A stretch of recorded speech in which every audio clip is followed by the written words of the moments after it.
happy game day from New Orleans, the site of Super Bowl 59. Right behind me, check it out. It's a beautiful day to do something historic. The team will be wearing these decals right here. You can see it right at the front of the helmet. Todd Tough. Now we turn our attention to the Central Ozark Conference. Nixa still has the inside track to win the conference crown. The Eagles just need to avoid any slip-ups before season's end. Our photog was right near someone who did get shot. So for those folks, it was clear and present and obvious. Fans are piling into the K. Of course, they don't want to see their favorite team's season end tonight. He says he's going to play. Great, awesome. I know the question you want answered, which is he going to propose to Taylor Swift after the game?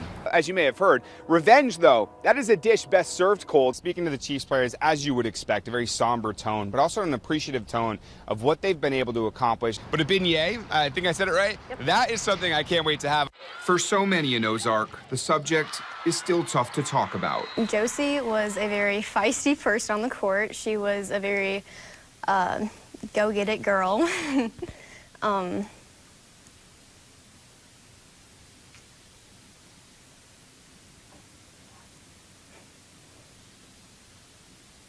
Give me a second. As a freshman, Josie Orellana was a promising multi-role player for the Tigers. The plan was for her to play varsity, sophomore, junior, and senior season. But later that year, Josie was diagnosed with leukemia.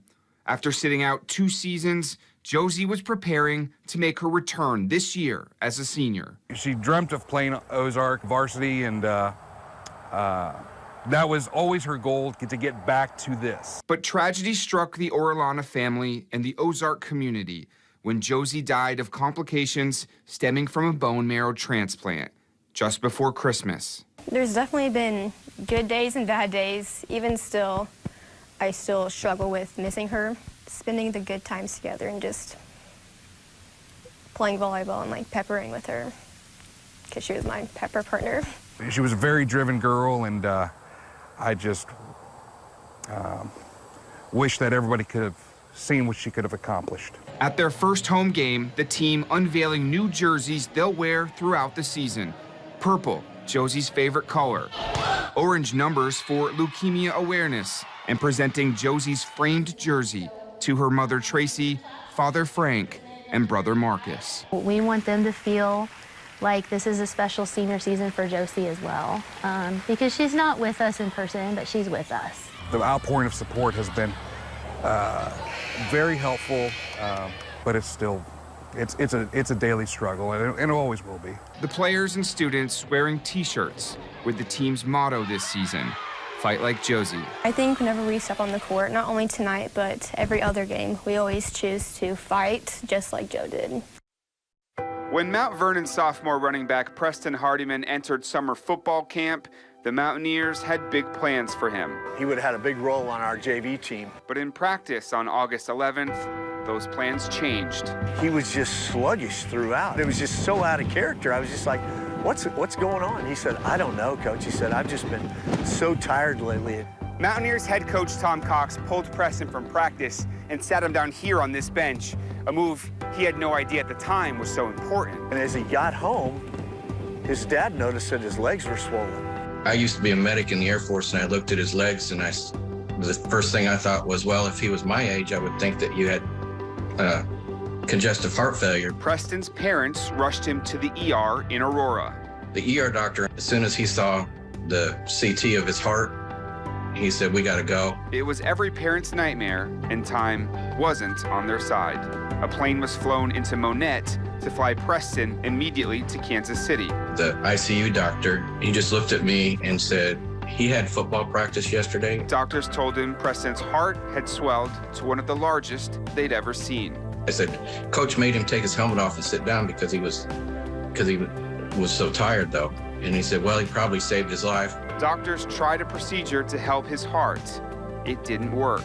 There was only one option left. Preston needed a new heart. They told us without this, there's no way he's gonna survive. Back in Mount Vernon, students organized a fundraiser at the Logan Rogersville game, wearing neon colors to brighten Preston's day.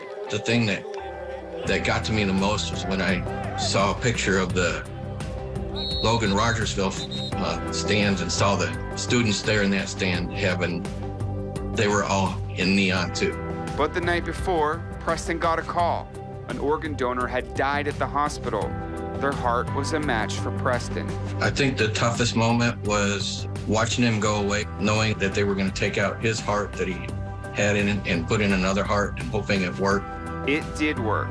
Like when I go outside and walk in, and I appreciate being able to walk and stuff, because those moments those times in my room, I couldn't even get up, go to the bathroom. Word spread at the game. The fundraiser was no longer to support Preston while he waited for a heart, but while he recovered from getting one. It was really exciting for the student body. It's awesome to hear that he's getting like a heart, and it's good to hear that he's doing good right now. As Preston lives life at the Ronald McDonald House in Kansas City, he can't wait to get back to playing football.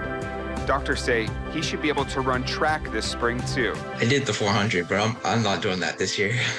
Well, I'll do 100 and 200. And he wants the heart donor's family to know what they mean to him. Thank you.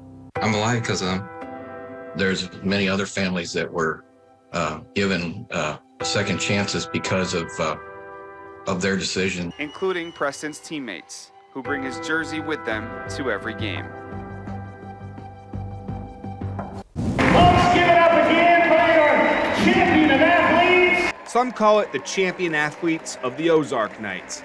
Others call it the best game at Nixa every year. That's one of the highlights of the season. I'd say most of our fans definitely enjoy coming to this game. It's a lot of fun. It may only be 5 minutes. I'm pumped up. But this special group of basketball players provide the fans here in Eagle Country plenty of reason to cheer. My favorite part about the game is when the fans cheering me and Alex on. Oh yes, yeah, loudest crowd in Southwest Missouri. Evan and Alex are best friends who help Nixa as team managers. But in this game, they're the players. And the team they normally cheer on is here cheering for them. They've got a clear game plan. Pass the ball, share the ball, and get the ball to my boy Evan over here. It worked to perfection 3 years ago when Alex captivated the crowd with this buzzer-beating three-pointer. Something Evan and Alex know is a once-in-a-lifetime experience. Do you think anything like that's going to happen today? That's not going to happen. But as the clock wound down, Alex found himself with the ball again.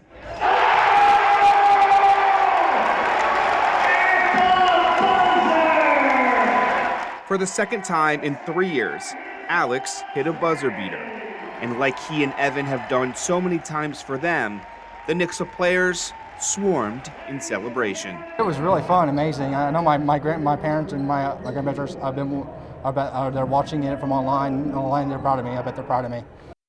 What a day in state tournament action, quarterfinals in baseball and girls soccer, as well as tennis team state championships. But we start with large class track and field, where several of our area's best athletes prove just how great they are. To Jefferson City for the Class 3, 4, and 5 state track meet. In Class 5, Camdenton's Angel Dickerson runs an impressive 10.44 in the 100-meter dash. He wins the 100 and 200 races, sweeping the sprints. Buffalo's Brett Schwanke impresses in the Class 3 100-meter dash as he wins the title with a time of 10.49. In the 300-meter hurdles, Monette's Connor Pointer wins the Class 4 crown. El Dorado Springs girls 4x4 squad wins the Class 3 title. Eldo sweeps the long relays with a 4x8 win yesterday. Salem's Savannah Manthe wins Class 3 javelin, and in the Class 5 boys pole vault, Kaishan Isringhausen wins the state championship in his senior year. Hey, one of those interviewers was Chris Parker. He runs the Ozone Show. He tries to never be on TV. That was pretty funny. All right, to baseball now. In state quarterfinal action, Nixa is on to the Final Four for the first time since 1974. They win in comeback fashion, 5-4 over Blue Springs. Tanner Grant with a clutch 2-run double to give the Eagles the lead in the bottom of the 6th for good. They'll play Liberty North in Ozark Friday night. Glendale paying a visit to St. Francis Borgia with a trip to the Class 5 Final Four on the line late in the game. Falcons down to trying to prevent more damage. Brooks Kettering with a backhand stop. He makes the heads-up play to get the runner advancing to third. A big out for Glendale. Now to the 7th. Falcons down to their final 3 outs. Sebastian Norman rips a laser to the hole at short. He's on first with nobody out. Next batter, Mark Ross puts a charge into this one, but it's right at the second baseman for a tailor-made double play. Carter Lewis would then draw a walk, but Borgia gets the final out and eliminates Glendale 2-0. Girls soccer now. Class 4 state quarterfinals. Kickapoo girls hosting Blue Springs South with a trip to the Final Four on the line. This will help. Off the corner kick, Missouri's stolen base queen, Taylor Akers, is there. She'll be playing softball for the Bears next year. It's 1-0. Hey, back come the Jaguars, though. Haley Kramer with the perfect placement here in the corner. Tough to stop that. So we're tied at 1. In the final 10 minutes, the Chiefs take the lead again. Check out this kick by Faith Joe. Perfect placement to find the foot of Ellie Davison. That's going to give them a 2-1 lead at the half. They needed all of them. Kickapoo's going to the Final Four. 5-4, they win. In Class 3, Springfield Catholic paying a visit to Union in the quarterfinals, the Lady Irish. With chances in the first half, Bella Passanisi makes a run and feeds one across. Olivia Swisshelm slices through for the shots, but the Union keeper makes the stop. It's still scoreless. Just a few minutes later, a give and go sets up a shot for Peyton Wiseman, and that's just going to sail high. A defensive struggle goes all the way to double OT, where Union wins it by 1. All right, how about Class 2? Logan Rogersville hosting Pleasant Hill. Down 2-0 midway through the first half. Here's a nice save by Shayla Perry, trying to keep it close as the ball goes over the crossbar. But just too much from the Pleasant Hill offense.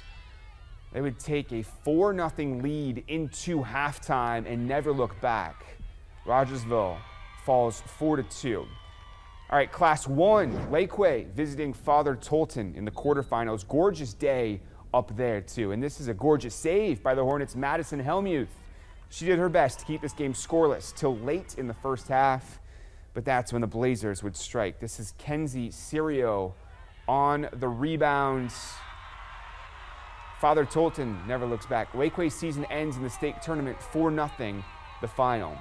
Of course, we've got you caught up on all things high school postseason action, highlights, photos, recaps. It's all here on OzarkSportsZone.com. The Royals fall 4-2 to the Nationals. Arkansas baseball falls 5-4 to Texas A&M in the SEC tournament. The Cardinals and Spring Cards are just getting underway. State tennis now. This is the Class 1 state team championships over at Cooper Tennis Complex. The #1 doubles team of Cy Douglas and Benjamin Tull, they would come in second place. So would Bolivar as a team. Congrats to the Liberators. Wow, that was a lot. Thanks so much, Chris. We'll be right back.